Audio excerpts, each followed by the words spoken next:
Hello guys, पिछले video में हम सब स्वाध्याय 2.1 का क्वेश्चन नंबर 7 किए थे। इस वीडियो में हम सब स्वाध्याय 2.1 का क्वेश्चन नंबर 8 करेंगे। तो क्वेश्चन नंबर 8 में क्या क्या दिया गया है वो देखते हैं। माध्य मूल 25, 105, 230, 400, 650, 900। आवृत्ति जिसको एफ से डिनोट करते हैं कितना दिया है? 10, 30, 40, 60, 80, 30। उसके बाद हमको वर्ग लंबाई दिया है जिसको सी से डिनोट करते हैं। मैंने पिछले वीडियो में आप सबको ये सब बताया है कि आवृत्ति को किससे डिनोट करते हैं, वर्ग लंबाई को किससे डिनोट करते हैं। तो यहाँ पे दिया है 50, 110, 140, 200, 300, 200। अब हमको चाहिए क्या? तो क्वेश्चन में क्या हमको चाहिए? मूल्य आवृत्ति वितरण ज्ञात कीजिए। मूल्य आवृत्ति वितरण कैसे निकालेंगे तो हम बाद में देखते हैं। सबसे पहले हमको क्वेश्चन कॉपी करना है, तो क्वेश्चन को कॉपी करते हैं। तो यहां पे लिखेंगे माध्य मूल्य 25, 105, 230, 400, 650, 900। इसके बाद आवृत्ति एफ बराबर हमको दिया है 10, 30, 40, 60, 80, 30। फिर इसके बाद हमको दिया वर्ग लंबाई। वर्ग लंबाई को हम सी से डिनोट करते हैं। तो यहाँ पे हमको दिया है 50, 110, 140, 200, 300, 200। अब हमको सारे क्वेश्चन में याद रखना, हमको सारे क्वेश्चन में वर्ग चाहिए ही चाहिए। कोई भी आवृत्ति वितरण निकालना हो तो सबसे पहले हमको वर्ग निकालना ही पड़ेगा। तो यहाँ पे हमको वर्ग चाहिए। मूल आवृत्ति वितरण ज्ञात करने के लिए हमको वर्ग चाहिए ही चाहिए। तो फिर देखते हैं। तो वर्ग ज्ञात करने का एक फॉर्मूला है, पहले वो लिखते हैं। देखो फॉर्मूला, अधः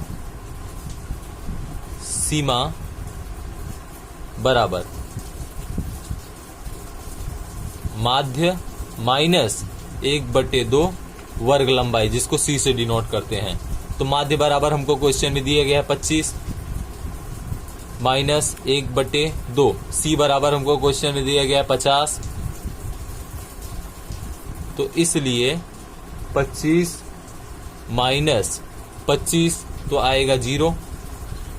अब अधः सीमा बिंदु आया हमारा 0, तो यहां पे 0 लिखा। सी बराबर हमको दिया गया है दूरी जिसको कहते हैं वर्ग लंबाई। वर्ग लंबाई हमको 50 दिया गया है, तो यहाँ पे आएगा 0 से 50। 50 को यहाँ पे कॉपी करना है। वर्ग लंबाई बराबर हमको 110 दिया गया है, तो 50 में 110 प्लस कर देंगे तो 160 आएगा। मतलब 50 से 160 तक। अब 160 को यहाँ पे कॉपी करना है। 160 में 140 प्लस कर देंगे तो आएगा 300। तो 160 से 300 तक ये हमारा वर्ग तैयार हो रहा है। अब 300 यहाँ पे लिखना है। 300 में 200 प्लस कर देंगे तो आएगा 500। तो यहाँ पे हमारा वर्ग होगा 300 से 500 तक। अब 500 को यहाँ पे कॉपी करना है। यहाँ पे 300 वर्ग लंबाई दिया है, तो 500 में 300 प्लस करेंगे तो 800। देख रहे हो आप लोग, ये ध्यान दिए होगे, इसके बीच की दूरी वही हमारी वर्ग लंबाई होती है। अधः सीमा और उधः सीमा बिंदु के बीच के अंतर को ही वर्ग लंबाई कहते हैं। तो देखो 500 से 800 बीच में आया 300 का डिफरेंस, तो वही हमारा हुआ वर्ग लंबाई।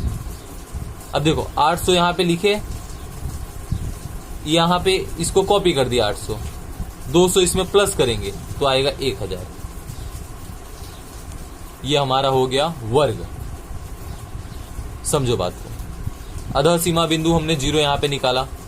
फॉर्मूला के आधार पर अधः सीमा बिंदु हमारा आया 0 और वर्ग लंबाई हमको दिया गया है 50।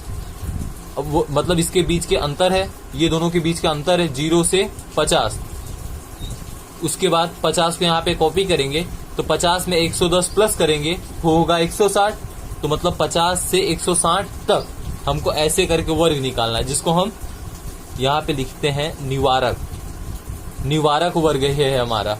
ये वैल्यू सेम हो तो हम कहेंगे निवारक वर्ग।